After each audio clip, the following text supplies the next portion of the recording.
Chapter 23. Dr. Seward's Diary. October. The time seemed terribly long whilst we were waiting for the coming of Godalming and Quincey Morris. The professor tried to keep our minds active by using them all the time. I could see his beneficent purpose by the side glances which he threw from time to time at Harker. The poor fellow is overwhelmed in a misery that is appalling to see. Last night he was a frank, happy-looking man with strong, youthful face, full of energy, and with dark brown hair. Today he is a drawn, haggard old man, whose white hair matches well with the hollow burning eyes and grief-written lines of his face. His energy is still intact. In fact, he is like a living flame. This may yet be his salvation, for if all go well, it will tide him over the despairing period. He will then, in a kind of way, wake again to the realities of life. Poor fellow, I thought my own trouble was bad enough, but his... The professor knows this well enough, and is doing his best to keep his mind active. What he has been saying was, under the circumstances, of absorbing interest. So well as I can remember, here it is. I have studied over and over again since they came into my hands all the papers relating to this monster, and the more I have studied, the greater seems the necessity to utterly stamp him out. All through there are signs of his advance, not only of his power, but of his knowledge of it. As I learned from the researches of my friend Arminus of Budapest, he was in life a most wonderful man. Soldier, statesman, and alchemist, which latter was the highest development of the science knowledge of his time. He had a mighty brain, a learning beyond compare, and a heart that knew no fear and no remorse. He dared even to attend the scholomance, and there was no branch of knowledge of his time that he did not essay. Well, in him the brain powers survived the physical death, though it would seem that memory was not all complete. In some faculties of mind he has been and is only a child. But he is growing, and some things that were childish at the first are now of man's stature.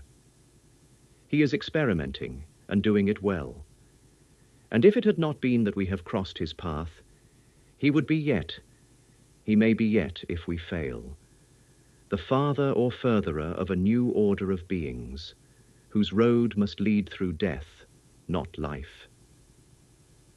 Harker groaned and said, "And this is all arrayed against my darling? But how is he experimenting?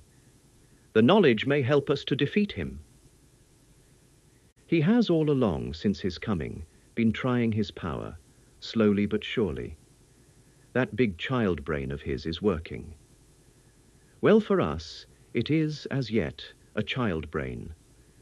For had he dared, at the first, to attempt certain things, he would long ago have been beyond our power. However, he means to succeed, and a man who has centuries before him can afford to wait and to go slow. Festina lente may well be his motto. "I fail to understand," said Harker wearily. "Oh, do be more plain to me. Perhaps grief and trouble are dulling my brain." The professor laid his hand tenderly on his shoulder as he spoke. "Ah, my child, I will be plain. Do you not see how, of late, this monster has been creeping into knowledge, experimentally? How he has been making use of the zoophagous patient to effect his entry into friend John's home? For your vampire, though in all afterwards he can come when and how he will, must at the first make entry only when asked thereto by an inmate. But these are not his most important experiments. Do we not see how at the first all these so great boxes were moved by others? He knew not then, but that must be so. But all the time that so great child brain of his was growing, and he began to consider whether he might not himself move the box. So he began to help. And then, when he found that this be all right, he tried to move them all alone. And so he progress, and he scatter these graves of him, and none but he know where they are hidden. He may have intend to bury them deep in the ground, so that he only use them in the night, or at such time as he can change his form, they do him equal well, and none may know these are his hiding place. But my child, do not despair. This knowledge come to him just too late. Already all of his lairs but one be sterilized as for him, and before the sunset this shall be so. Then he have no place where he can move and hide. I delayed this morning that so we might be sure. Is there not more at stake for us than for him? Then why we not be even more careful than him? By my clock it is 1 hour, and already, if all be well, friend Arthur and Quincy are on their way to us. Today is our day, and we must go sure if slow, and lose no chance. See, there are 5 of us when those absent ones return. Whilst he was speaking, we were startled by a knock at the hall door, the double postman's knock of the telegraph boy. We all moved out to the hall with one impulse, and Van Helsing, holding up his hand to us to keep silence, stepped to the door and opened it. The boy handed in a dispatch. The professor closed the door again, and after looking at the direction, opened it and read aloud. Look out for D. He has just now, 12:45, come from Carfax hurriedly and hastened towards the south. He seems to be going the round and may want to see you. Mina. There was a pause, broken by Jonathan Harker's voice. Now, God be thanked, we shall soon meet. Van Helsing turned to him quickly and said, God will act in his own way and time. Do not fear and do not rejoice as yet, for what we wish for at the moment may be our undoings. I care for nothing now, he answered hotly, except to wipe out this brute from the face of creation. I would sell my soul to do it. Oh, hush, hush, my child, said Van Helsing.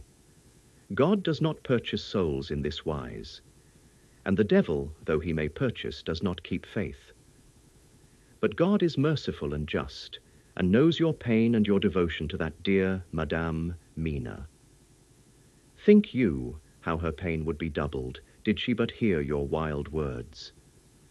Do not fear any of us. We are all devoted to this cause, and today shall see the end. The time is coming for action. Today this vampire is limit to the powers of man. Until sunset he may not change. It will take him time to arrive here.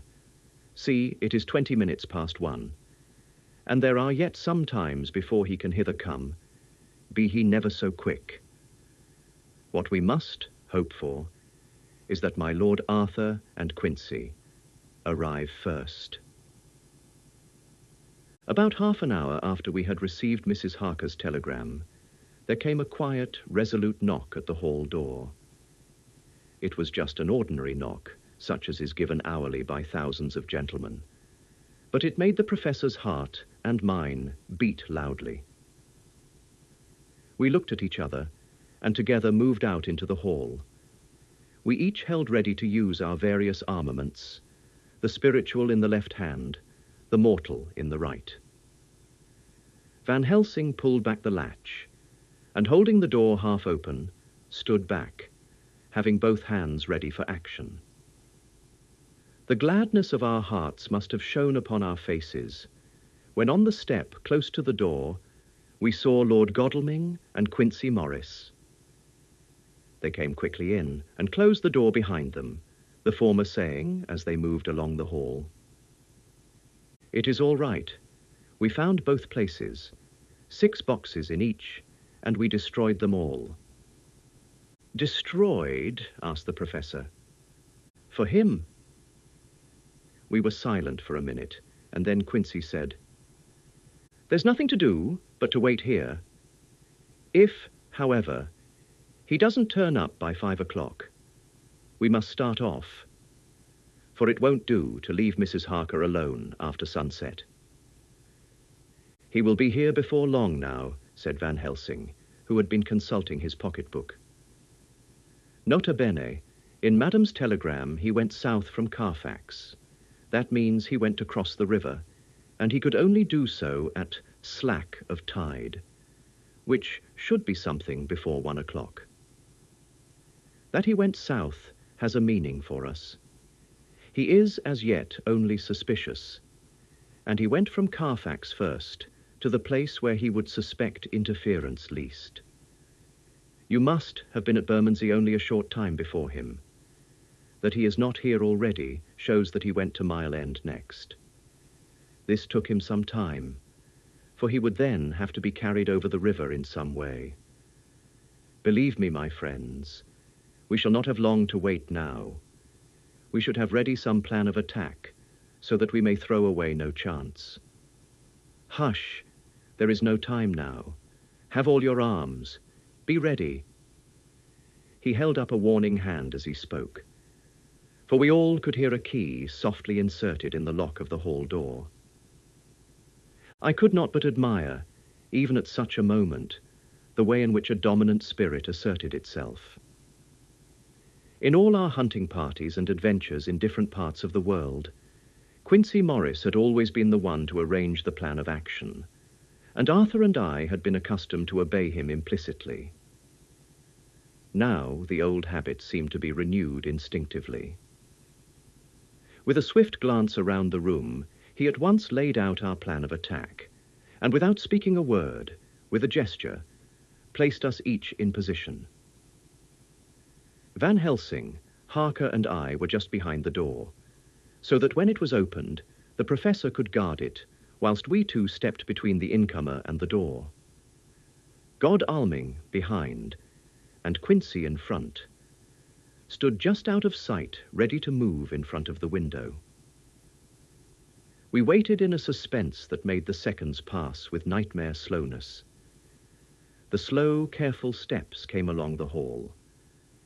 The Count was evidently prepared for some surprise, at least he feared it. Suddenly, with a single bound, he leapt into the room, winning a way past us before any of us could raise a hand to stay him. There was something so panther-like in the movement, something so unhuman, that it seemed to sober us all from the shock of his coming. The first to act was Harker, who, with a quick movement, threw himself before the door leading into the room in the front of the house. As the Count saw us, a horrible sort of snarl passed over his face, showing the eye-teeth long and pointed. But the evil smile as quickly passed into a cold stare of lion-like disdain. His expression again changed, as with a single impulse, we all advanced upon him. It was a pity that we had not some better organized plan of attack, for even at the moment I wondered what we were to do. I did not myself know whether our lethal weapons would avail us anything. Harker evidently meant to try the matter, for he had ready his great kukri knife and made a fierce and sudden cut at him. The blow was a powerful one. Only the diabolical quickness of the Count's leap back saved him.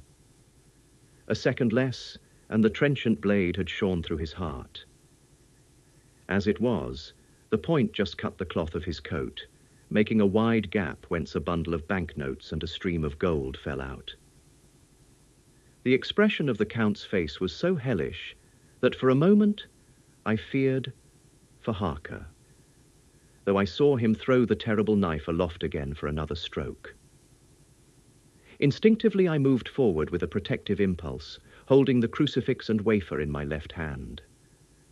I felt a mighty power fly along my arm, and it was without surprise that I saw the monster cower back before a similar movement made spontaneously by each one of us. It would be impossible to describe the expression of hate and baffled malignity, of anger and hellish rage, which came over the Count's face. His waxen hue became greenish-yellow by the contrast of his burning eyes, and the red scar on the forehead showed on the pallid skin like a palpitating wound. The next instant, with a sinuous dive, he swept under Harker's arm, ere his blow could fall, and grasping a handful of the money from the floor, dashed across the room, threw himself at the window. Amid the crash and glitter of the falling glass, he tumbled into the flagged area below. Through the sound of the shivering glass, I could hear the ting of the gold as some of the sovereigns fell on the flagging. We ran over and saw him spring unhurt from the ground. He, rushing up the steps, crossed the flagged yard and pushed open the stable door. There he turned and spoke to us. "You think to baffle me, you, with your pale faces all in a row, like sheep in a butcher's. You shall be sorry yet, each one of you. You think you have left me without a place to rest, but I have more. My revenge is just begun. I spread it over centuries, and time is on my side. Your girls that you all love are mine already, and through them you and others shall yet be mine, my creatures, to do my bidding, and to be my jackals when I want to feed. Bah!" With a contemptuous sneer, he passed quickly through the door, and we heard the rusty bolt creak as he fastened it behind him. A door beyond opened and shut. The first of us to speak was the professor, as realizing the difficulty of following him through the stable, we moved toward the hall. "We have learnt something, much. Notwithstanding his brave words, he fears us. He fear time, he fear want. For if not, why he hurry so? His very tone betray him, or my ears deceive. Why take that money? You follow quick. You are hunters of wild beast, and understand it so. For me, I make sure that nothing here may be of use to him, if so that he return." As he spoke, he put the money remaining into his pocket, took the title deeds in the bundle, as Harker had left them, and swept the remaining things into the open fireplace, where he set fire to them with a match. Godalming and Morris had rushed out into the yard, and Harker had lowered himself from the window to follow the Count. He had, however, bolted the stable door, and by the time they had forced it open, there was no sign of him. Van Helsing and I tried to make inquiry at the back of the house, but the mews was deserted, and no one had seen him depart. It was now late in the afternoon, and sunset was not far off. We had to recognize that our game was up.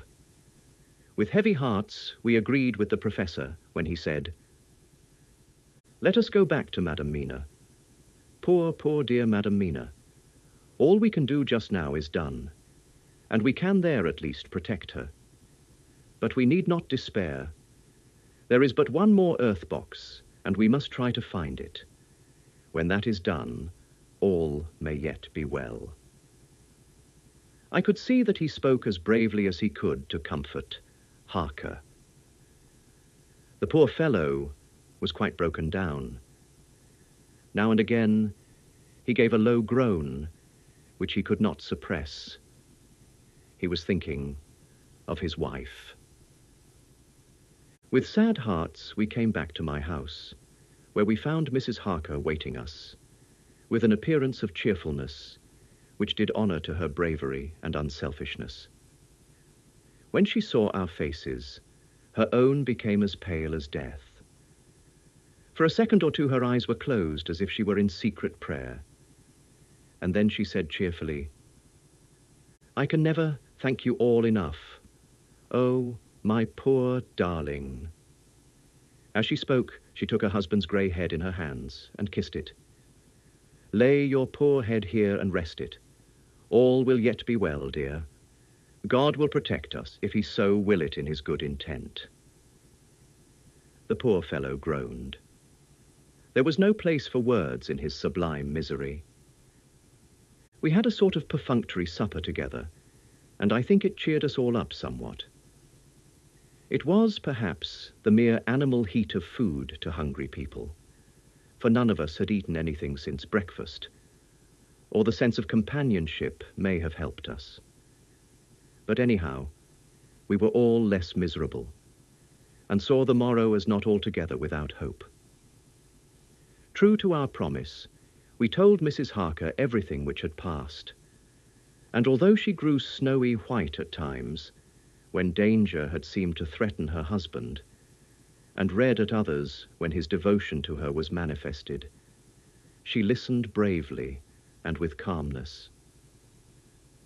When we came to the part where Harker had rushed at the Count so recklessly, she clung to her husband's arm and held it tight as though her clinging could protect him from any harm that might come. She said nothing, however, till the narration was all done, and matters had been brought right up to the present time. Then, without letting go her husband's hand, she stood up amongst us and spoke. Oh, that I could give any idea of the scene, of that sweet, sweet, good, good woman in all the radiant beauty of her youth and animation, with the red scar on her forehead, of which she was conscious, and which we saw with grinding of our teeth, remembering whence and how it came, her loving kindness against our grim hate, her tender faith against all our fears and doubting, and we, knowing that so far as symbols went, she, with all her goodness and purity and faith, was outcast from God. "Jonathan," she said, and the word sounded like music on her lips. It was so full of love and tenderness. "Jonathan, dear, and you all my true, true friends, I want you to bear something in mind through all this dreadful time. I know that you must fight, that you must destroy even as you destroyed the false Lucy, so that the true Lucy might live hereafter. But it is not a work of hate. That poor soul who has wrought all this misery is the saddest case of all. Just think what will be his joy when he too is destroyed in his worser part, that his better part may have spiritual immortality. You must be pitiful to him too, though it may not hold your hands from his destruction." As she spoke, I could see her husband's face darken and draw together, as though the passion in him were shriveling his being to its core. Instinctively, the clasp on his wife's hand grew closer, till his knuckles looked white. She did not flinch from the pain, which I knew she must have suffered, but looked at him with eyes that were more appealing than ever. As she stopped speaking, he leaped to his feet, almost tearing his hand from hers as he spoke. "May God give him into my hand just for long enough to destroy that earthly life of him which we are aiming at. If beyond it I could send his soul for ever and ever to burning hell, I would do it." "Oh, hush," she said, "in the name of the good God. Don't say such things, Jonathan, my husband, or you will crush me with fear and horror. Just think, my dear, I have been thinking all this long, long day of it, that perhaps some day I too may need such pity, and that some other like you, and with equal cause for anger, may deny it to me. Oh, my husband indeed, I would have spared you such a thought had there been another way. But I pray that God may not have treasured your wild words, except as the heart-broken wail of a very loving and sorely stricken man. O God, let these poor white hairs go in evidence of what he has suffered, who all his life has done no wrong, and on whom so many sorrows have come." We men were all in tears now. There was no resisting them, and we wept openly. She wept too, to see that her sweeter counsels had prevailed. Her husband flung himself on his knees beside her, and putting his arms round her, hid his face in the folds of her dress. Van Helsing beckoned to us, and we stole out of the room, leaving the two loving hearts alone with their God. Before they retired, the professor fixed up the room against any coming of the vampire and assured Mrs. Harker that she might rest in peace. She tried to school herself to the belief and, manifestly for her husband's sake, tried to seem content. It was a brave struggle, and was, I think and believe, not without its reward. Van Helsing had placed at hand a bell, which either of them was to sound in case of any emergency. When they had retired, Quincy, Godalming and I arranged that we should sit up, dividing the night between us, and watch over the safety of the poor stricken lady. The first watch falls to Quincy, so the rest of us shall be off to bed as soon as we can. Godalming has already turned in, for his is the second watch. Now that my work is done, I too shall go to bed.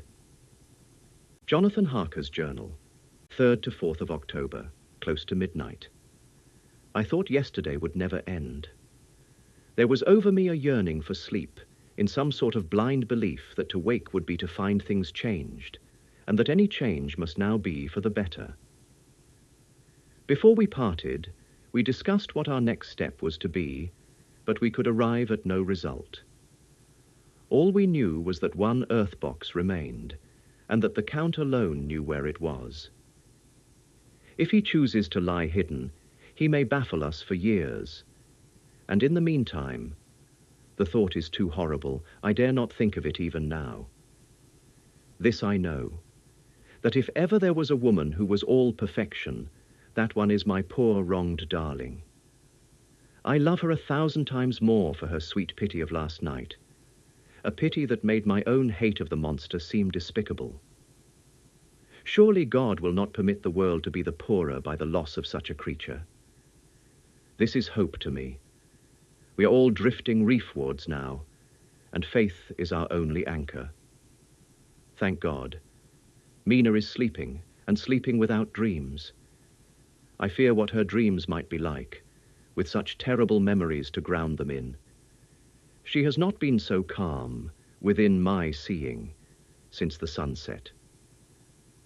Then, for a while, there came over her face a repose, which was like spring after the blasts of March. I thought at the time that it was the softness of the red sunset on her face, but somehow, now, I think it has a deeper meaning. I am not sleepy myself, though I am weary to death. However, I must try to sleep, for there is tomorrow to think of, and there is no rest for me until later. I must have fallen asleep, for I was awaked by Mina, who was sitting up in bed with a startled look on her face. I could see easily, for we did not leave the room in darkness. She had placed a warning hand over my mouth, and now she whispered in my ear, "Hush, there is someone in the corridor." I got up softly, and crossing the room, gently opened the door. Just outside, stretched on a mattress, lay Mr. Morris, wide awake. He raised a warning hand for silence as he whispered to me, "Hush, go back to bed. It is all right. One of us will be here all night. We don't mean to take any chances." His look and gesture forbade discussion, so I came back and told Mina. She sighed, and positively a shadow of a smile stole over her poor pale face as she put her arms round me and said softly, "Oh, thank God for good brave men." With a sigh, she sank back again to sleep. I write this now as I am not sleepy, though I must try again. 4th of October, morning. Once again, during the night, I was wakened by Mina. This time we had all had a good sleep, for the grey of the coming dawn was making the windows into sharp oblongs, and the gas flame was like a speck rather than a disk of light. She said to me hurriedly, "Go, call the professor. I want to see him at once." "Why?" I asked. "I have an idea. I suppose it must have come in the night and matured without my knowing it. He must hypnotize me before the dawn, and then I shall be able to speak. Go quick, dearest. The time is getting close. I went to the door. Dr. Seward was resting on the mattress, and seeing me, he sprang to his feet. "Is anything wrong?" he asked in alarm. "No, but Mina wants to see Dr. Van Helsing at once." "I will go," he said, and hurried into the professor's room. In 2 or 3 minutes later, Van Helsing was in the room in his dressing gown, and Mr. Morris and Lord Godalming were with Dr. Seward at the door, asking questions. When the professor saw Mina smile, a positive smile ousted the anxiety of his face. He rubbed his hands as he said, "Oh, my dear Madam Mina, this is indeed a change. See, friend Jonathan, we have got our dear Madam Mina, as of old, back to us today." Then turning to her, he said cheerfully, "And what am I do for you? For at this hour you do not want me for nothings." "I want you to hypnotize me," she said. "Do it before the dawn, for I feel that then I can speak, and speak freely. Be quick, for the time is short." Without a word, he motioned her to sit up in bed. Looking fixedly at her, he commenced to make passes in front of her, from over the top of her head downward, with each hand in turn. Mina gazed at him fixedly for a few minutes, during which my own heart beat like a trip hammer, for I felt that some crisis was at hand. Gradually her eyes closed, and she sat, stock still. Only by the gentle heaving of her bosom could one know that she was alive. The professor made a few more passes and then stopped, and I could see that his forehead was covered with great beads of perspiration. Mina opened her eyes, but she did not seem the same woman. There was a faraway look in her eyes, and her voice had a sad dreaminess which was new to me. Raising his hand to impose silence, the professor motioned to me to bring the others in. They came on tiptoe, closing the door behind them, and stood at the foot of the bed, looking on. Mina appeared not to see them. The stillness was broken by Van Helsing's voice, speaking in a low, level tone, which would not break the current of her thoughts. "Where are you?"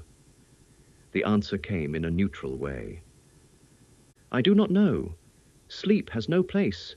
It can call its own." For several minutes there was silence.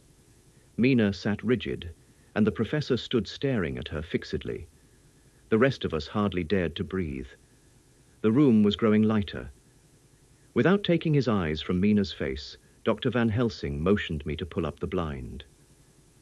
I did so, and the day seemed just upon us. A red streak shot up, and a rosy light seemed to diffuse itself through the room. On the instant, the professor spoke again. "Where are you now?" The answer came dreamily, but with intention. It were as though she were interpreting something. I have heard her use the same tone when reading her shorthand notes. "I do not know. It is all strange to me." "What do you see?" "I can see nothing. It's all dark." "What do you hear?" I could detect the strain in the professor's patient voice. "The lapping of water. It is gurgling by, and little waves leap. I can hear them on the outside." "Then you are on a ship?" We all looked at each other, trying to glean something each from the other. We were afraid to think. The answer came quick. "Oh, yes." "What else do you hear?" "The sound of men stamping overhead as they run about. There is the creaking of a chain, and the loud tinkle as the check of the capstan falls into the rachet." "What are you doing?" "I am still. Oh, so still. It is like death." The voice faded away into a deep breath as of one sleeping, and the open eyes closed again. By this time, the sun had risen, and we were all in the full light of day. Dr. Van Helsing placed his hands on Mina's shoulders and laid her head down softly on her pillow. She lay like a sleeping child for a few moments, and then, with a long sigh, awoke and stared in wonder to see us all around her. "Have I been talking in my sleep?" was all she said. She seemed, however, to know the situation without telling, though she was eager to know what she had told. The professor repeated the conversation, and she said, "Then there is not a moment to lose. It may not be yet too late." Mr. Morris and Lord Godalming started for the door, but the professor's calm voice called them back. "Stay, my friends. That ship, wherever it was weighing anchor whilst she spoke. There are many ships weighing anchor at the moment in your so great port of London. Which of them is it that you seek? God be thanked that we have once again a clue, though whither it may lead us we know not. We have been blind somewhat, blind after the manner of men, since when we can look back, we see what we might have seen looking forward, if we had been able to see what we might have seen. Alas, but that sentence is a puddle, is it not? We can know now what was in the Count's mind when he seized that money, though Jonathan's so fierce knife put him in the danger that even he dread. He meant escape. Hear me, escape. He saw that with but one earth-box left, and a pack of men following like dogs after a fox, this London was no place for him. He have take his last earth-box on board a ship, and he leave the land. He think to escape, but no. We follow him. Tally-ho, as friend Arthur would say when he put on his red frock. Our old fox is wily. Oh, so wily, and we must follow with wile. I too am wily, and I think his mind in a little while. In meantime, we may rest and in peace, for there are waters between us which he do not want to pass, and which he could not if he would, unless the ship were to touch the land, and then only at full or slack tide. See, and the sun is just rose, and all day to sunset is to us. Let us take bath and dress, and have breakfast which we all need, and which we can eat comfortably, since he be not in the same land with us." Mina looked at him appealingly as she asked, "But why need we seek him further when he has gone away from us?" He took her hand and patted it as he replied, "Ask me nothings as yet. When we have breakfast, then I answer all questions." He would say no more, and we separated to dress. After breakfast, Mina repeated her question. He looked at her gravely for a minute, and then said sorrowfully, "Because, my dear, dear Madam Mina, now, more than ever, must we find him, even if we have to follow him to the jaws of hell." She grew paler as she asked faintly, "Why?" "Because," he answered solemnly, "he can live for centuries, and you are but mortal woman. Time is now to be dreaded, since once he put that mark upon your throat." I was just in time to catch her as she fell forward in a faint.